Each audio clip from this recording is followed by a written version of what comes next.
Сәлем достар, бүгін ақылды жүйелер және IoT телеарнасында сіздермен бірге мен Амантұр Амангелдіұлы. Бүгінгі біздің тақырып қазақша мобильді қосымша калькулятор. Біз бүгін Android Studio ортасында осындай қарапайым калькулятор жасаймыз. Бізге мынандай техникалық тапсырма беріледі. Қосымшаның аты Алеке Calc. Бізге келесі компоненттер бар. Ол 2 текст view, 2 edit текст және 5 кнопка батырма. Бірінші текст viewде біз анықтама шығарамыз, қосымша қалай жұмыс істейтін туралы. Келесі 2 edit текстті біз 2 айнымалы x1 мен x2-ні енгіземіз. Сосын мынау тестті 5 кнопка арқылы оның ішінде 4-еуі қосу, алу, көбейту, бөлу амалдарын орындайды. Белгілі біз есеп шығарамыз. С кнопкасы арқылы біз экранды тазалаймыз. Ал текст view екінші ол нәтиже шығаруға арналған компонент. Және қосымшада меню бар. Ол 2 функциядан тұрады: автор туралы және шығу. Жасау жолы өткен сабақта айтылғандай 7 қадамнан тұрады.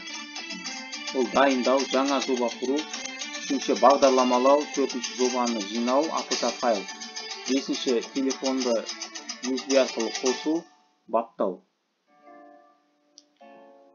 Келесі 6-ші қосымшаны компиляциялау және телефонға жүктеу, прошивка жасау, қосымшаны орындау. Бірінші кезеңде біз дайындаймыз. Мынау ресурс файлдарын таңдаймыз. Яғни логотип суреті, біздің фирманың логотипі. Мынау суретті біз осы бумаға салып қойымыз керек. Келесі, жаңа жоба құрғанда біз ат береміз, Алеке Calc деп, яғни және empty activity шаблонын таңдаймыз. Келесі кезеңде біз логотипті қосу үшін ресурс бумасының оң жағына құлағын басып, тышқанның New Image Asset таңдаймыз. Сол кезде бізде осы логотиптің суреті таңдалады. Енді біз логотипті Android Manifest XML деген файлда енгізуіміз керек. Ол үшін біз мынандай Activity деген тегтің ішіне Android Icon Drawable логотип деген қатарды енгіземіз. Қатар енгізіп болғаннан кейін мынау тағы да Android Icon, Android Round Icon деген жоғарыда 2 қатарда біз өзіміздің ресурсымызды көрсетуіміз керек. Нәтижеде сол жақта логотип суреті бар 3 пиктограмма пайда болады. Келесі, бағдарламаны жобалау және дизайн құруда біз алдымен string XML деген файл ашып, соның ішіне мынандай код енгіземіз. 2 код бар. Бірінші кодта ағылшын тілінде string XML, екінші код ол қазақша values kz деген папканың ішіне string XML kz-ті енгіземіз. Сөйтіп ішіне осындай мәтін толтырамыз.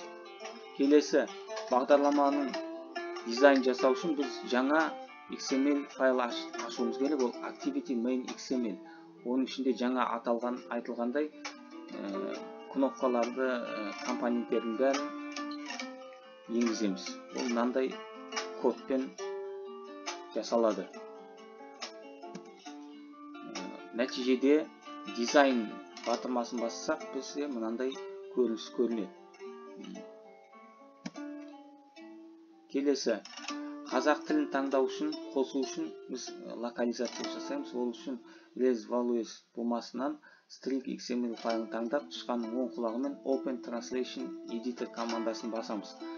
Нәтижеде мынандай терезе шығады.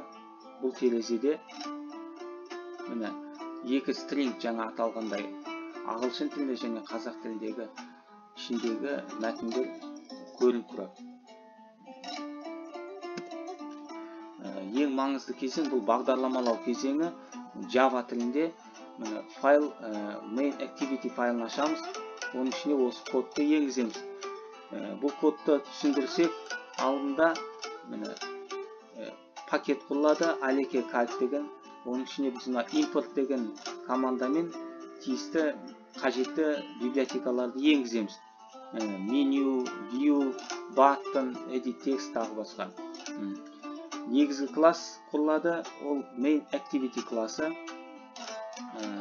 Бұл класста біз мынандай айнымаларды таңдаймыз. Edit text 1, edit text 2, менюдің айнымалылары menu about ID, menu quit ID.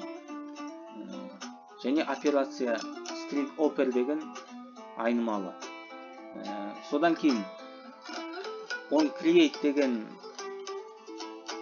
әдіс қолданамыз. Бұл әдіс біздің болашақ қосымшамызды жаңадан құрады. Бұның ішіне біз мынау кнопкаларды бәрін көрсетеміз. Find view by ID деген команда арқылы біздің қосымша ол қандай кнопка екенін таниды. Және осы кнопка басқан кезде on click listener деген әдіс бар. Бұл әдісте осы белгілі бір событие оқиғаны өңдейтін процедура құрылады. Барлық процедура осыған келеді. Келесі файл main activity Java. Бұл файлда жаңа жалғасы, мына алдыңғы файлдың жалғасы public void on click деген функция бар. Бұл функцияда біз мынау x1, x2, y айнымаларын анықтаймыз. x1, x2 ол енгізу, y шығу, шығыс. x1, x2 және мынау switch деген команда арқылы біз әр операцияны таңдағанда сол тиісті операция орындайтын код жазамыз. Мысалы, ID button 1, ID button 2 ол қосу, алу деген командалар.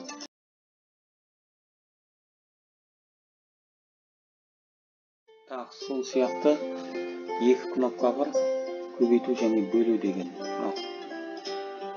Тура аналогичный образын осылай енгіземіз кодты. Ары қарай маңызды кнопка ол тазалау. Button C. Мұнда біздің енгізген текст тазаланады, жойылады. Одан кейін екі процедура бар, астында тұрған public boolean on create options меню және on options item select. Бұл екеуі де менюді құруға және меню таңдауға арналады. Бірінші процедурада меню құрылады. Ол about және exit деген. About деген ол автор туралы мәлімет. Ал екінші процедурада осы екі пунктты таңдау жасалады. Мысалы, бірінші пункт таңдағанда menu about ID. Мұнда автор туралы мәлімет шығады. Toast деген объект арқылы. Выходты бассақ, онда шығамыз.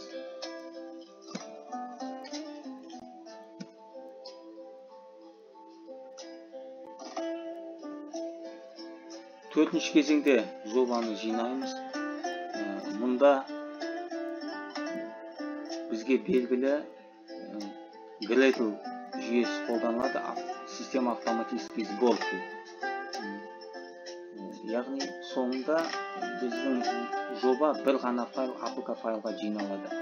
Бұл туралы толығырақ мәлімет менің қазақша мобильді қосымша деген видеомда бар.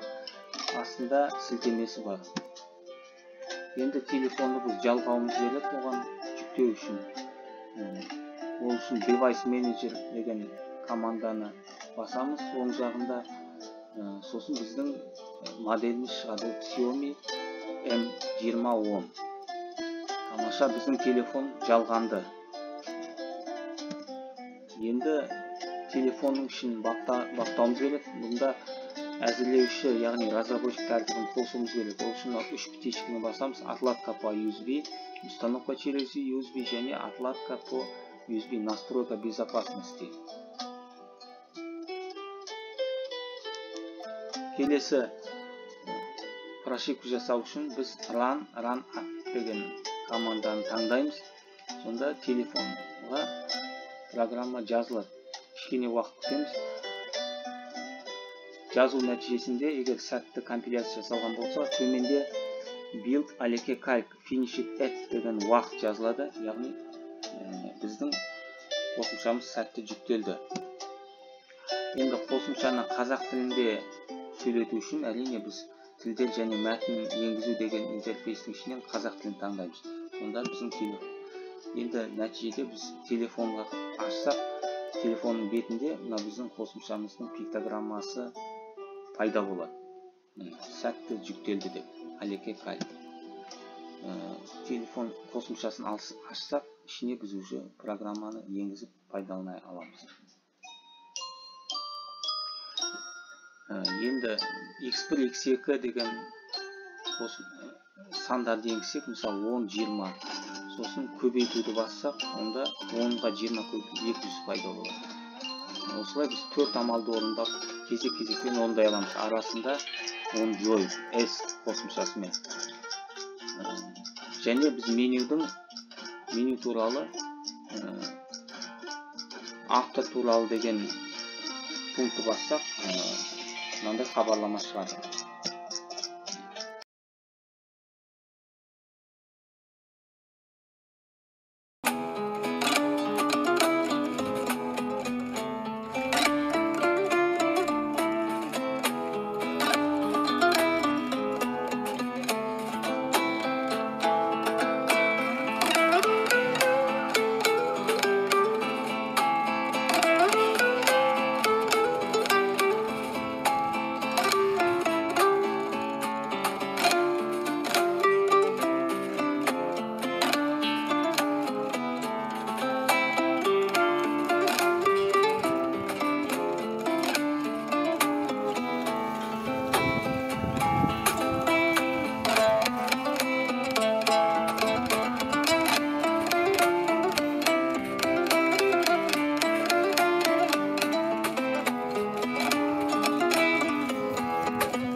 Осы көрсетілген барлық қосымшаларды мен Құдай қаласа Play Store дүкеніне салмақшымын. Құдай қаласа бәрі пайдалансын деп, пайдалы болады деп ойлаймын. Әрине біз ең қарапайымнан бастадық. Өткен сабақтарда біз ең қарапайым қосымша жасадық. Бүгінгі сабақта біз калькулятор қосымшасын жасадық. Одан сәл күнделірек бір терезелік қосымша. Енді келесі сабақта біз Құдай қаласа тест қосымшасын жасаймыз. Ол бірнеше терезеден тұрады. Құдай қаласа сіздерге көрсетемін, үйретемін. Әрине бұл IT саласы оңай сала емес, өте күрделі сала. Ол үшін іздену керек. Әрине ең қарапайымнан бастап күрделіге біртіндеп өтуіміз керек. Болашақ Қазақстанға білімді, сапалы мамандар қажет. Менің тілейтінім сіздер осындай білімді, сапалы маман болып елімізге қызмет етсеңдер. Тек қана ақжол. Келіңіздер, жазылыңыздар каналға. Мен дайынмын сіздерге үйретуге. Жақсы, сау болыңыздар.